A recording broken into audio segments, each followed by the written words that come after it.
সূরা আল মাউন আয়াত ৭ নামকরণ শেষ আয়াতের শেষ শব্দটিকে এ সূরার নাম হিসেবে গণ্য করা হয়েছে নাজিলের সময়কাল। ইবনে মারদুইয়া ইবনে আব্বাস রাদিয়াল্লাহু ও ইবনে জুবায়ের রাদিয়াল্লাহুর উক্তি উদ্ধৃত করেছেন। তাতে তারা এ সূরাকে মাক্কি হিসেবে গণ্য করেছেন।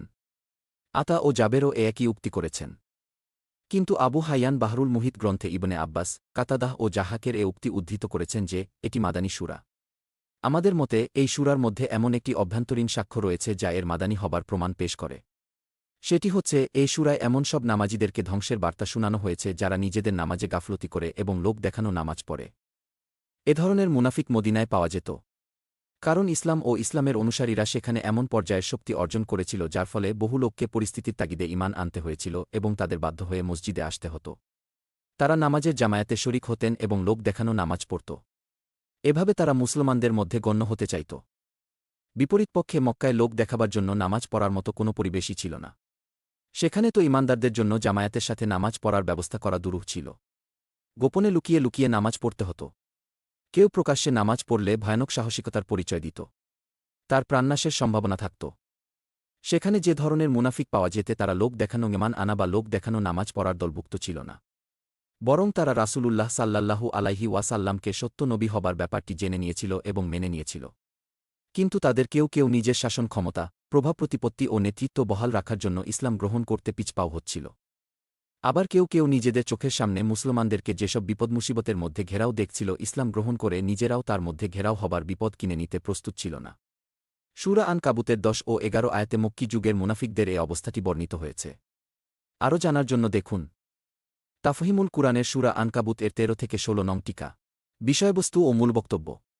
আখেরাতের প্রতি ঈমান না আনলে মানুষের মধ্যে কোন ধরনের নৈতিকতা জন্ম নেয় তা বর্ণনা করাই এর মূল বিষয়বস্তু। ২ ও ৩ নং আয়াতে এমন সব কাফেরদের অবস্থা বর্ণনা করা হয়েছে যারা প্রকাশ্যে আখেরাতকে মিথ্যা বলে। আর শেষ ৪ আয়াতে যেসব মুনাফিক আপাতদৃষ্টিতে মুসলমান মনে হয় কিন্তু যাদের মনে আখেরাত এবং তার শাস্তি পুরস্কার ও পাপপুণ্যের কোনো ধারণা নেই, তাদের অবস্থা বর্ণনা করা হয়েছে।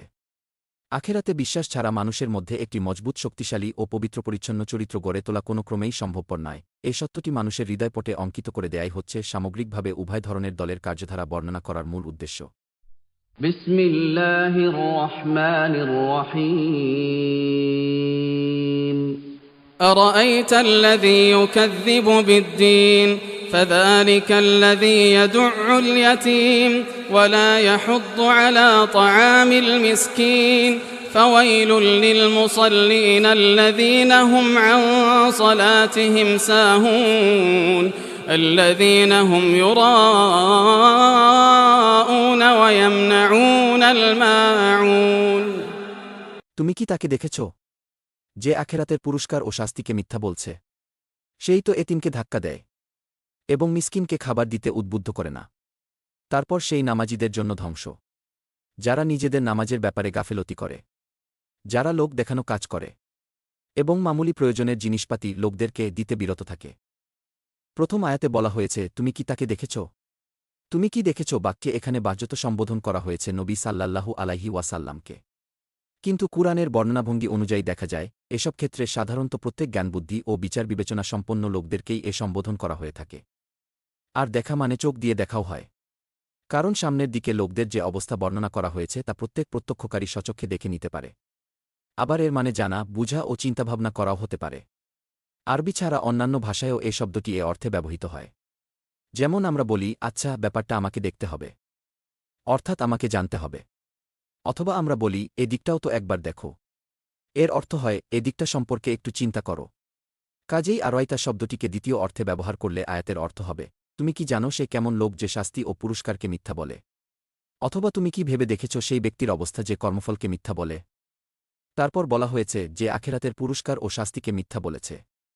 আসলে বলা হয়েছে ইউকাযযিবু বিদ্দীন। কুরআনের পরিভাষায় আদ-দীন শব্দটি থেকে আখেরাতে কর্মফল দান বুঝায়। দিন ইসলাম অর্থেও এটি ব্যবহৃত হয়। কিন্তু সামনের দিকে যে বিষয়ের আলোচনা হয়েছে তার সাথে প্রথম অর্থটিই বেশি খাপ খায়, যদিও বক্তব্যের ধারাবাহিকতার দিক দিয়ে দ্বিতীয় অর্থটিও খাপছাড়া নয়। ইবনে আব্বাস রাদিয়াল্লাহু দ্বিতীয় অর্থটিকে প্রাধান্য দিয়েছেন। তবে অধিকাংশ তাফসীরকারক প্রথম অর্থটিকেই অগ্রাধিকার দিয়েছেন। প্রথম অর্থটি গ্রহণ করলে সমগ্র সূরায় বক্তব্যের অর্থ হবে আখেরাত অস্বীকারের আকীদা মানুষের মধ্যে এ ধরনের চরিত্র ও আচরণের জন্ম দেয়। আর দ্বিতীয় অর্থটি গ্রহণ করলে দ্বীন ইসলামের নৈতিক গুরুত্ব সুস্পষ্ট করাটাই সমগ্র সূরাটির মূল বক্তব্যে পরিণত হবে। অর্থাৎ এক্ষেত্রে বক্তব্যের অর্থ হবে, এ দ্বীন অস্বীকারীদের মধ্যে যে চরিত্র ও আচরণবিধি পাওয়া যায় ইসলাম তার বিপরীত চরিত্র সৃষ্টি করতে চায়। বক্তব্য যেভাবে উপস্থাপন করা হয়েছে তাতে মনে হয়, এখানে এ প্রশ্ন দিয়ে কথা শুরু করার উদ্দেশ্য একথা জিজ্ঞেস করা নয় যে, তুমি সেই ব্যক্তিকে দেখেছ কিনা, বরং আখেরাতের শাস্তি ও পুরস্কার অস্বীকার করার মনোবৃত্তি মানুষের মধ্যে কোন ধরনের চরিত্র সৃষ্টি করে শ্রোতাকে সে সম্পর্কে চিন্তাভাবনা করার দাওয়াত দেয় এর উদ্দেশ্য। একই সঙ্গে কোন ধরনের লোকেরা এ আকিদাকে মিথ্যা বলে সে কথা জানার আগ্রহ তার মধ্যে সৃষ্টি করাই এর লক্ষ্য। এভাবে সে আখেরাতের প্রতি ঈমান আনার নৈতিক গুরুত্ব বুঝার চেষ্টা করবে। দ্বিতীয় আয়াতে বলা হয়েছে, সেই তো এতিমকে ধাক্কা দেয়। এ বাক্যে ফা অক্ষরটি একটি সম্পূর্ণ বাক্যের অর্থ পেশ করছে। এর মানে হচ্ছে, যদি তুমি না জেনে থাকো তাহলে তুমি জেনে নাও, সেই তো সেই ব্যক্তি, অথবা এটি এ অর্থে যে নিজের এ আখেরাত অস্বীকারের কারণে সে এমন এক ব্যক্তি যে এতিমকে ধাক্কা দেয়। এর কয়েকটি অর্থ হয়। ১. সে এতিমের হক মেরে খায় এবং তার বাপের পরিত্যক্ত সম্পত্তি থেকে বেদখল করে তাকে সেখান থেকে ধাক্কা দিয়ে বের করে দেয়। ২. এতিম যদি তার কাছে সাহায্য চাইতে আসে তাহলে দয়া করার পরিবর্তে সে তাকে ধিক্কার দেয়। তারপরও যদি সে নিজের অসহায় ও কষ্টকর অবস্থার জন্য অনুগ্রহ লাভের আশায় দাঁড়িয়ে থাকে তাহলে তাকে ধাক্কা দিয়ে বের করে দেয়। ৩. সে এতিমের ওপর জুলুম করে। যেমন তার ঘরেই যদি তার কোনো আত্মীয় এতিম থাকে তাহলে সারাটা বাড়ির ও বাড়ির লোকদের সেবা যত্ন করা এবং কথায় কথায় গালমন্দ ও লাথি ঝাঁটা খাওয়া ছাড়া তার ভাগ্যে আর কিছুই জোটে না। তাছাড়া এ বাক্যের মধ্যে এ অর্থ নিহিত রয়েছে যে, সেই ব্যক্তি মাঝে মাঝে কখনো কখনো এ ধরনের জুলুম করে না, বরং এটা তার অভ্যাস ও চিরাচরিত রীতি। সে যে এটা একটা খারাপ কাজ করছে এ অনুভূতিও তার থাকে না, বরং বড়ই নিশ্চিন্তে সে এ নীতি অবলম্বন করে যেতে থাকে। সে মনে করে এতিম একটা অক্ষম ও অসহায় জীব, কাজেই তার হক মেরে নিলে, তার উপর জুলুম নির্যাতন চালালে অথবা সে সাহায্য চাইতে এলে তাকে ধাক্কা মেরে বের করে দিলে কোনো ক্ষতি নেই। এ প্রসঙ্গে কাজী আবুল হাসান আল মাওয়ার্দি তার আলামুন নুবুয়াহ কিতাবে একটি অদ্ভুত ঘটনা বর্ণনা করেছেন। ঘটনাটি হচ্ছে, আবু জেহেল ছিল একটি এতিম ছেলের অভিভাবক। ছেলেটি একদিন তার কাছে এল। তার গায়ে এক টুকরা কাপড়ও ছিল না। সে কাকুতি মিনতি করে তার বাপের পরিত্যক্ত সম্পদ থেকে তাকে কিছু দিতে বলল। কিন্তু জালেম আবু জেহেল তার কথায় কানই দিল না। সে অনেকক্ষণ দাঁড়িয়ে থাকার পর শেষে নিরাশ হয়ে ফিরে গেল। কুরাইশ সর্দাররা দুষ্টুমি করে বলল, যা মুহাম্মদ সাল্লাল্লাহু আলাইহি ওয়াসাল্লাম এর কাছে চলে যা, সেখানে গিয়ে তার কাছে নালিশ কর। সে আবু জেহেলের কাছে সুপারিশ করে তোর সম্পদ তোকে দেবার ব্যবস্থা করবে। পরবর্তী আয়াতে বলা হয়েছে, এবং মিসকিনকে খাবার দিতে উদ্বুদ্ধ করে না। এ তাআমিল মিসকিন নয়, বরং বলা হয়েছে তাআমিল মিসকিন। ইতমুল মিসকিন বললে অর্থ হতো, সে মিসকিনকে খানা খাওয়াবার ব্যাপারে উৎসাহিত করে না। কিন্তু তাআমুল মিসকিন বলায় এর অর্থ দাঁড়িয়েছে, সে মিসকিনকে খানা দিতে উৎসাহিত করে না। অন্য কথায়, মিসকিনকে যে খাবার দেয়া হয় তা দাতার খাবার নয়, বরং ওই মিসকিনেরই খাবার। তা ওই মিসকিনের হক এবং দাতার উপর এ হক আদায় করার দায়িত্ব বর্তায়। কাজেই দাতা এটা মিসকিনকে দান করছে না, বরং তার হক আদায় করছে। সূরা আল জারিয়াতের ২৯ আয়াতে এ কথাটিই বলা হয়েছে। সেখানে বলা হয়েছে, ওয়াফি আমওয়ালিহিম হাক্কুন লিসসাইলি ওয়াল মাহরুম, অর্থাৎ তাদের ধনসম্পদে রয়েছে ভিখারি ও বঞ্চিতদের হক। লা ইয়াহুদ শব্দের মানে হচ্ছে, সে নিজেকে উদ্বুদ্ধ করে না, নিজের পরিবারের লোকদেরকেও মিসকিনকে খাবার দিতে উদ্বুদ্ধ করে না এবং অন্যদেরকেও এ ব্যাপারে উৎসাহিত করে না যে, সমাজে যেসব গরিব ও অভাবী লোক অনাহারে মারা যাচ্ছে তাদের হক আদায় করা এবং তাদের ক্ষুধা নিবৃত্তির জন্য কিছু করো। এখানে মহান আল্লাহ শুধুমাত্র দুটি সুস্পষ্ট উদাহরণ দিয়ে আসলে আখেরাত অস্বীকার প্রবণতা মানুষের মধ্যে কোন ধরনের নৈতিক অসদ্বৃত্তির জন্ম দেয় তা বর্ণনা করেছেন।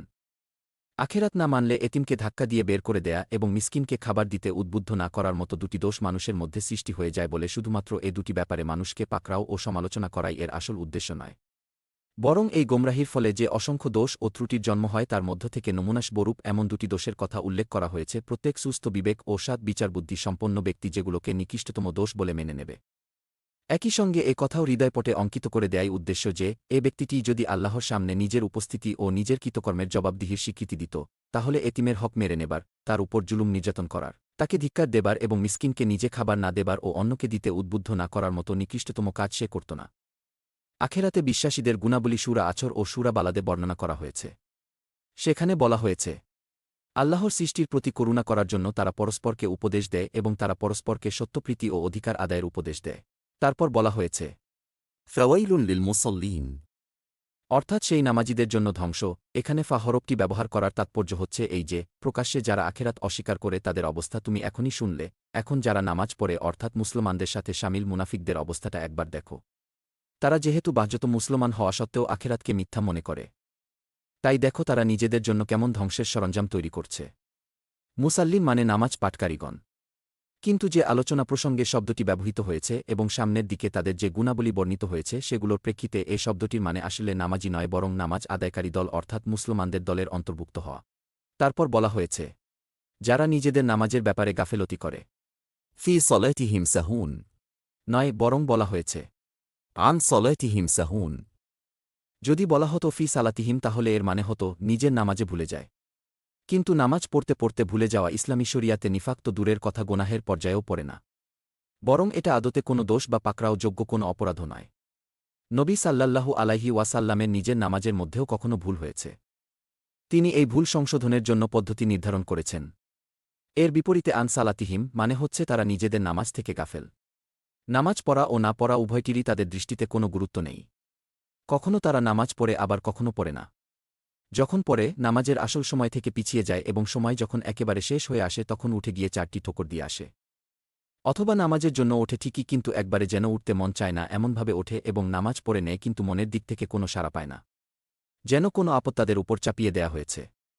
নামাজ পড়তে পড়তে কাপড় নিয়ে খেলা করতে থাকে, হাই তুলতে থাকে। আল্লাহর স্মরণ সামান্যতম তাদের মধ্যে থাকে না। নামাজের মধ্যে তাদের এ অনুভূতি থাকে না যে তারা নামাজ পড়ছে। নামাজের মধ্যে কি পড়ছে তাও তাদের খেয়াল থাকে না, নামাজ পড়তে থাকে এবং মন অন্যত্র পড়ে থাকে। তাড়াহুড়া করে এমনভাবে নামাজটা পড়ে নেয় যাতে কিয়াম, রুকু ও সিজদা কোনোটাই ঠিক হয় না। কেননা কোনো প্রকারে নামাজ পড়ার ভান করে দ্রুত শেষ করার চেষ্টা করে।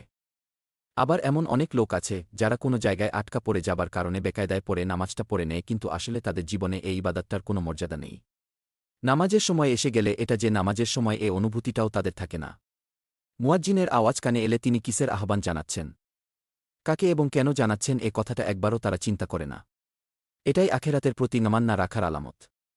কারণ ইসলামের এ তথাকথিত দাবিদাররা নামাজ পড়লে কোনো পুরস্কার পাবে বলে মনে করে না এবং না পড়লে তাদের কপালে শাস্তি ভোগ আছে একথা বিশ্বাস করে না। এ কারণে তারা এ কর্মপদ্ধতি অবলম্বন করে। এজন্য হজরত আনাস ইবনে মালিক রাদিয়াল্লাহু ও হজরত আতা ইবনে দিনার বলেন, আল্লাহর শকর তিনি ফি সালাতিহিম শাহুন বলেননি বরং বলেছেন আন সালাতিহিম শাহুন। অর্থাৎ আমরা নামাজে ভুল করি ঠিকই কিন্তু নামাজ থেকে গাফেল হই না। এজন্য আমরা মুনাফিকদের অন্তর্ভুক্ত হব না। যারা লোক দেখানো কাজ করে এটি একটি স্বতন্ত্র বাক্যও হতে পারে আবার পূর্বের বাক্যের সাথে সম্পর্কিত হতে পারে। একে স্বতন্ত্র বাক্য গণ্য করলে এর অর্থ হবে কেননা সৎ কাজও তারা আন্তরিক সংকল্প সহকারে আল্লাহর জন্য করে না, বরং যা কিছু করে অন্যদের দেখাবার জন্য করে। এভাবে তারা নিজেদের প্রশংসা শোনাতে চায়। তারা চায় লোকেরা তাদের সৎ লোক মনে করে তাদের সৎ কাজের ডঙ্কা বাজাবে। এর মাধ্যমে তারা কোনো না কোনোভাবে দুনিয়ার স্বার্থ উদ্ধার করবে। আর আগের বাক্যের সাথে একে সম্পর্কিত মনে করলে এর অর্থ হবে তারা লোক দেখানো কাজ করে। সাধারণভাবে মুফাসসিরগণ দ্বিতীয় অর্থটিকেই অগ্রাধিকার দিয়েছেন, কারণ প্রথম নজরেই টের পাওয়া যায় আগের বাক্যের সাথে এর সম্পর্ক রয়েছে। ইবনে আব্বাস রাদিয়াল্লাহু বলেন, এখানে মোনাফিকদের কথা বলা হয়েছে যারা লোক দেখানো নামাজ পড়ত। অন্য লোক সামনে থাকলে নামাজ পড়ত এবং অন্য লোক না থাকলে পড়ত না। অন্য একটি রেওয়ায়েতে তার বক্তব্য হচ্ছে একাকী থাকলে পড়ত না, আর সর্বসমক্ষে পড়ে নিত। ইবনে জারির, ইবনুল মুনয়ির, ইবনে আবি হাতেম, ইবনে মারদুইয়া ও বাইহাকি ফি শুয়াব কুরআন মজিদেও মুনাফিকদের অবস্থা বর্ণনা করে বলা হয়েছে, আর যখন তারা নামাজের জন্য ওঠে অবসাদগ্রস্তের ন্যায় ওঠে, লোকদের দেখায় এবং আল্লাহকে স্মরণ করে খুব কমই। আন-নিসা আয়াত ১৪২। শেষ আয়াতে বলা হয়েছে এবং মামুলি প্রয়োজনের জিনিসপাতি লোকদেরকে দিতে বিরত থাকে, মূলে মাউন শব্দ ব্যবহৃত হয়েছে।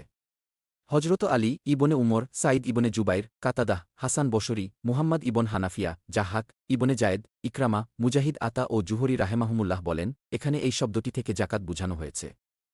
ইবনে আব্বাস, ইবনে মাসুদ, ইব্রাহিম নাখই, আবু মালেক এবং অন্যান্য লোকদের উক্তি হচ্ছে, এখানে নিত্য প্রয়োজনীয় জিনিসপত্র যেমন হাঁড়িপাতিল, বালতি, দাকুমরা, দাড়িপাল্লা, লবণ, পানি, আগুন, দেশলাই ইত্যাদির কথা বলা হয়েছে।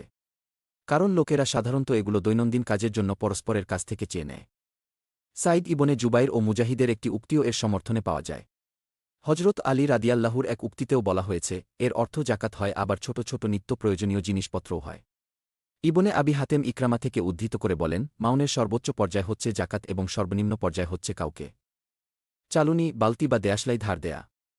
হজরত আবদুল্লাহ ইবনে মাসুদ রাদিয়াল্লাহু বলেন, আমরা নবী সাল্লাল্লাহু আলাইহি ওয়াসাল্লামের সাথীরা বলতাম, কোনো হাদিসে আছে নবী সাল্লাল্লাহু আলাইহি ওয়াসাল্লামের মুবারক জামানায় বলতাম, মাউন বলতে হাড়ি, কুড়াল, বালতি, দাড়িপাল্লা এবং এ ধরনের অন্যান্য জিনিস অন্যকে ধার দেয়া বুঝায়। ইবনে জারির, ইবনে আবি শাইবা, আবু দাউদ, নাসাই, বাজ্জার, ইবনুল মুনয়ির, ইবনে আবি হাতেম, তাবারানি ফিল আওসাত, ইবনে মারদুইয়া ও বাইহাকি ফি সুনান, সাঈদ ইবনে ইয়াদ স্পষ্ট নাম উল্লেখ না করেই প্রায় একই বক্তব্য রসূলুল্লাহ সাল্লাল্লাহু আলাইহি ওয়াসাল্লামের সাহাবীদের থেকে উদ্ধৃত করেছেন। তার অর্থ হচ্ছে তিনি বিভিন্ন সাহাবী থেকে কথা শুনেছেন। ইবনে জারির ও ইবনে আবি শাইবা, দাইলামি, ইবনে আশাকির ও আবু নুয়াইম হজরত আবু হুরায়রার একটি হাদিস উদ্ধৃত করেছেন। তাতে তিনি বলেছেন রসূলুল্লাহ সাল্লাল্লাহু আলাইহি ওয়াসাল্লাম নিজে এ আয়াতের ব্যাখ্যা করে বলেছেন, এ থেকে কুড়াল, বালতি এবং এ ধরনের অন্যান্য জিনিস বুঝানো হয়েছে। এ হাদিসটি যদি সহিহ হয়ে থাকে তাহলে সম্ভবত এটি অন্য লোকেরা জানতেন না। জানলে এরপর কখনও তারা এর অন্য কোনো ব্যাখ্যা করতেন না। মূলত মাউন ছোট ও সামান্য পরিমাণ জিনিসকে বলা হয়। এমন ধরনের জিনিস যা লোকদের কোনো কাজে লাগে বা এর থেকে তারা ফায়দা অর্জন করতে পারে। এ অর্থে জাকাত মাউন। কারণ বিপুল পরিমাণ সম্পদের মধ্য থেকে সামান্য পরিমাণ সম্পদ জাকাত হিসেবে গরিবদের সাহায্য করার জন্য দেয়া হয়। আর এই সঙ্গে হজরত আবদুল্লাহ ইবনে মাসুদ রাদিয়াল্লাহু এবং তার সমমনা লোকেরা অন্যান্য যেসব নিত্য প্রয়োজনীয় দ্রব্যাদির কথা উল্লেখ করেছেন সেগুলোও মাউন। অধিকাংশ তাফসীরকারের মতে সাধারণত প্রতিবেশীরা একজন আর একজনের কাছ থেকে দৈনন্দিন যেসব জিনিস চেয়ে নিয়ে থাকে সেগুলোই মাউনের অন্তর্ভুক্ত। এই জিনিসগুলো অন্যের কাছ থেকে চেয়ে নেয়া কোনো অপমানজনক বিষয় নয়। কারণ ধনী গরিব সবার এই জিনিসগুলো কোনো না কোনো সময় দরকার হয়। অবশ্যই এ ধরনের জিনিস অন্যকে দেবার ব্যাপারে কার্পণ্য করা হীন মনোবৃত্তির পরিচায়ক। সাধারণত এ পর্যায়ের জিনিসগুলো অপরিবর্তিত থেকে যায় এবং প্রতিবেশীরা নিজেদের কাজে সেগুলো ব্যবহার করে, কাজ শেষ হয়ে গেলে অবিকিত অবস্থায় তা ফেরত দেয়। কারো বাড়িতে মেহমান এলে প্রতিবেশীর কাছে খাটিয়া বা বিছানা বালিশ চাওয়াও এ মাউনের অন্তর্ভুক্ত। অথবা নিজের প্রতিবেশীর চুলায় একটু রান্না বান্না করে নেয়ার অনুমতি চাওয়া, কিংবা কেউ কিছুদিনের জন্য বাইরে যাচ্ছে এবং নিজের কোনো মূল্যবান জিনিস অন্যের কাছে হেফাজত সহকারে রাখতে চাওয়াও মাউনের পর্যায়ভুক্ত। কাজেই এখানে আয়াতে মূল বক্তব্য হচ্ছে, আখেরাত অস্বীকৃতি মানুষকে এত বেশি সংকীর্ণ মনা করে দেয় যে সে অন্যের জন্য সামান্যতম ত্যাগ স্বীকার করতেও রাজি হয় না।